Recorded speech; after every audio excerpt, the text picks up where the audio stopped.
कभी सोचा है कि ये जो इतनी ऊंची ऊंची इमारतें हैं वो तूफान में भी टिकी कैसे रहती हैं? या फिर जो हमारी गाड़ियां हैं वो कैसे एक ही हिस्से की तरह मजबूती से जुड़ी रहती हैं? इसका जवाब एक बहुत ही कमाल की प्रोसेस में छुपा है। एक ऐसी प्रोसेस जो स्टील को पिघलाकर हमेशा के लिए एक कर देती है। और आज हम उसी तकनीक को समझने वाले हैं, गैस मेटल आर्क वेल्डिंग, जिसे शॉर्ट में GMAW कहते हैं। तो आज हम क्या क्या देखने वाले हैं? सबसे पहले कि वेल्डिंग आखिर है क्या। फिर हम बात करेंगे GMAW की। इसमें मिग और मैग का क्या चक्कर है वो समझेंगे। उसके बाद वेल्डिंग की तिकड़ी के बारे में जानेंगे, मतलब वो 3 चीज़ें जो इसे मुमकिन बनाती हैं। फिर देखेंगे कि धातु असल में एक जगह से दूसरी जगह जाती कैसे है इस प्रोसेस में। और आखिर में ये भी देखेंगे कि क्या GMAW हर काम के लिए सही ऑप्शन है या नहीं। तो चलिए शुरू करते हैं। GMAW को समझने से पहले एक स्टेप पीछे चलते हैं और सबसे बेसिक सवाल का जवाब ढूंढते हैं कि आखिर ये वेल्डिंग है क्या चीज़। तो जैसा हमने शुरू में बात की थी, ये बड़ी बड़ी इमारतें, जहाज, गाड़ियां, ये सब परमानेंटली एक साथ कैसे जुड़े रहते हैं? जवाब एक ही है, एक ऐसी प्रोसेस जो मटेरियल्स को इतनी मजबूती से जोड़ देती है कि वो एक हो जाते हैं। देखिए, वेल्डिंग का मतलब सिर्फ 2 चीज़ों को चिपकाना नहीं है, जैसे गोंद से चिपकाते हैं। नहीं, ये उससे कहीं ज़्यादा है। ये एक ऐसी फैब्रिकेशन प्रोसेस है जिसमें धातु के 2 अलग-अलग टुकड़ों को पिघलाकर लिटरली एक कर दिया जाता है। मतलब वो ऐसे जुड़ जाते हैं मानो वो कभी अलग थे ही नहीं, हमेशा से एक ही पीस थे। तो ये होता कैसे है? इसमें धातुओं को बहुत ही ज़्यादा हाई टेम्परेचर पर गर्म किया जाता है। इतनी गर्मी से वो पिघलकर आपस में मिल जाते हैं, और जब वो ठंडे होते हैं तो एक परमानेंट और मजबूत जोड़ बन जाता है। ठीक है, तो अब हमें वेल्डिंग का बेसिक आइडिया तो लग गया है। तो चलिए अब आगे बढ़ते हैं और आज के सबसे कॉमन तरीकों में से एक, गैस मेटल आर्क वेल्डिंग यानी GMAW पर फोकस करते हैं। तो ये GMAW है क्या? ये एक सेमी ऑटोमैटिक या ऑटोमैटिक आर्क वेल्डिंग प्रोसेस है। इसमें 3 मेन चीज़ें होती हैं। एक इलेक्ट्रिक आर्क, एक तार जो लगातार वेल्डिंग गन से निकलता रहता है, और एक शील्डिंग गैस। अब यहाँ जो तार है ना, वो कंज्यूमेबल होता है। इसका मतलब ये है कि तार खुद पिघलकर वेल्ड का हिस्सा बन जाता है। मतलब वो सिर्फ गर्मी नहीं पैदा कर रहा, बल्कि खाली जगह को भर भी रहा है। तो आपने अक्सर ये 2 नाम सुने होंगे, मिग और मैग।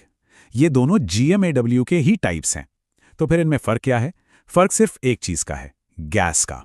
जैसा कि नाम से ही पता चलता है, मिग में इस्तेमाल होती है मेटल इनर्ट गैस। इनर्ट का मतलब है निष्क्रिय, मतलब ये गैस वेल्डिंग के साथ कोई रिएक्शन नहीं करती, बस अपना काम करके निकल जाती है। दूसरी तरफ है मैग यानी मेटल एक्टिव गैस। ये गैस एक्टिव होती है, मतलब ये वेल्डिंग प्रोसेस में बाकायदा हिस्सा लेती है। अब समझते हैं कि GMAW काम कैसे करता है। इसकी पूरी प्रोसेस की कामयाबी आप कह सकते हैं 3 चीज़ों के परफेक्ट कॉम्बिनेशन पर टिकी है। वो 3 चीज़ें हैं आर्क, गैस और पडल। तो सबसे पहली चीज़ है आर्क, एक इलेक्ट्रिक आर्क जो कि बिजली के एक छोटी सी चिंगारी जैसा होता है। वो इतनी ज़्यादा गर्मी पैदा करता है कि आप सोच भी नहीं सकते, लगभग 10,000 डिग्री फ़ारेनहाइट। तो पुट दैट इन पर्सपेक्टिव, ये सूरज की सतह के तापमान के करीब है। कमाल है ना? अब इतनी ज़बरदस्त गर्मी से होता क्या है? ये गर्मी वेल्डिंग के तार को और जिस मेटल पर हम काम कर रहे हैं उन दोनों को पिघला देती है, और इससे पिघले हुए मेटल का एक छोटा सा पूल बन जाता है। इसी को कहते हैं वेल्ड पटल। और असल में सारा कमाल इसी जगह होता है। ओके, तो पडल तो बन गया, लेकिन अब आता है सबसे ज़रूरी हिस्सा।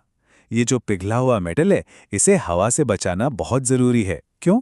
क्योंकि हमारे आसपास की हवा में जो ऑक्सीजन और नाइट्रोजन है, वो इसके साथ मिलकर वेल्ड को कमज़ोर कर सकती है, ख़राब कर सकती है। और यहीं पर काम आती है हमारी दूसरी चीज़, शील्डिंग गैस। ये गैस एक सुरक्षा कवच की तरह इस पडल को चारों ओर से घेर लेती है। और फिर आता है फाइनल रिजल्ट। जैसे ही ये प्रोटेक्टेड पडल ठंडा होता है, ये जम जाता है और एक बहुत ही मजबूत और साफ सुथरा वेल्ड बन जाता है। आपने स्लैग फ्री शब्द सुना होगा। इसका मतलब यही है कि वेल्ड के ऊपर कोई फालतू की परत या गंदगी नहीं जमती, तो बाद में उसे साफ करने का झंझट भी खत्म। लेकिन रुकिए, कहानी अभी खत्म नहीं हुई है। GMAW के अंदर भी एक और लेवल की डिटेल है। वो ये कि पिघला हुआ मेटल तार से निकलकर वेल्ड पडल तक पहुंचता कैसे है। इसके भी अलग अलग तरीके होते हैं। मेटल ट्रांसफ़र के 2 सबसे आम तरीके हैं, और कौन सा तरीका चुनना है ये इस बात पर डिपेंड करता है कि मेटल कितना मोटा है और जोड़कर डिज़ाइन कैसा है। और ये चॉइस बहुत ज़रूरी है, क्योंकि यही तय करती है कि वेल्ड कितना मजबूत बनेगा, कैसा दिखेगा और उसे कहाँ इस्तेमाल किया जाएगा, पतली शीट मेटल पर या फिर किसी भारी भरकम कंस्ट्रक्शन में। पहला तरीका है शॉर्ट आर्क ट्रांसफर। इसे आप एक तरह का कंट्रोल्ड शॉर्ट सर्किट समझ सकते हैं। होता यह है कि तार वर्कपीस को टच करता है, एक शॉर्ट सर्किट होता है और मेटल की एक बूंद पडल में चली जाती है, और ये प्रोसेस बार बार बहुत तेजी से होता है, टक टक टक टक। इसमें गर्मी कम पैदा होती है, इसलिए पतली पतली मेटल शीट्स के लिए बेस्ट है, ताकि वो गर्मी से जल ना जाएं। दूसरा तरीका है एक्सियल स्प्रे आर्क ट्रांसफर। ये शॉर्ट आर्क से बिल्कुल अलग है। इसे आप एक फव्वारे की तरह इमेजिन कर सकते हैं। इसमें पिघले हुए मेटल की छोटी छोटी बूंदों की एक लगातार धार, एक स्प्रे, तार से निकलकर वर्कपीस तक जाती है।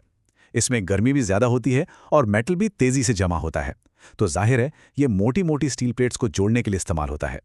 तो ठीक है, हमने ये तो समझ लिया कि GMAW काम कैसे करता है, पर सवाल ये उठता है कि क्या ये हर सिचुएशन के लिए बेस्ट है?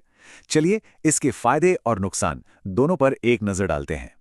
इसके फायदे काफ़ी कमाल के हैं। सबसे पहला, ये बहुत एफिशिएंट है। मतलब इस्तेमाल होने वाले तार का लगभग 92 से 98% हिस्सा वेल्ड में ही जमा होता है, वेस्टेज बहुत कम है। दूसरा, जैसा हमने पहले बात की, ये स्लैग फ्री वेल्ड बनाता है, एकदम साफ। इसे आसानी से ऑटोमेट किया जा सकता है। सोचिए, कार फैक्ट्रियों में रोबोट्स यही तो करते हैं। और हाँ, मैग वेल्डिंग में CO2 गैस इस्तेमाल करने से डीप पेनिट्रेशन मिलती है। मतलब जोड़ सिर्फ सतह पर नहीं बल्कि मेटल के काफ़ी अंदर तक बनता है, जो इसे एक्स्ट्रा स्ट्रॉन्ग बनाता है। लेकिन जाहिर है हर चीज़ परफेक्ट नहीं होती, इसकी कुछ कमियां भी हैं। क्योंकि इसमें शील्डिंग गैस चाहिए होती है, तो इसे बाहर खुली हवा में इस्तेमाल करना बहुत मुश्किल है। हवा गैस को उड़ा ले जाएगी। इसके इक्विपमेंट भी दूसरे तरीकों के मुकाबले थोड़े कॉम्प्लेक्स और भारी भरकम होते हैं, तो हर जगह ले जाना आसान नहीं। और एक और बात, ये गंदी या जंग लगी सतहों पर ज़्यादा अच्छा काम नहीं करता। इसे साफ सरफेस चाहिए होती है। तो बिजली और गैस का इस्तेमाल करके मेटल को जोड़ने की ये तकनीक, इसने हमारी आज की दुनिया को बनाया है, बड़ी बड़ी इमारतों से लेकर जहाज़ों तक। और ये टेक्नोलॉजी लगातार इवॉल्व हो रही है, बेहतर हो रही है, और मेटल 3D प्रिंटिंग जैसी फ्यूचर टेक्नोलॉजीज के लिए नए दरवाजे खोल रही है। तो सवाल अब ये नहीं है कि हम इससे आगे क्या बनाएंगे, बल्कि ये है कि हम बनाने के कौन से नए और बेहतर तरीके खोज निकालेंगे।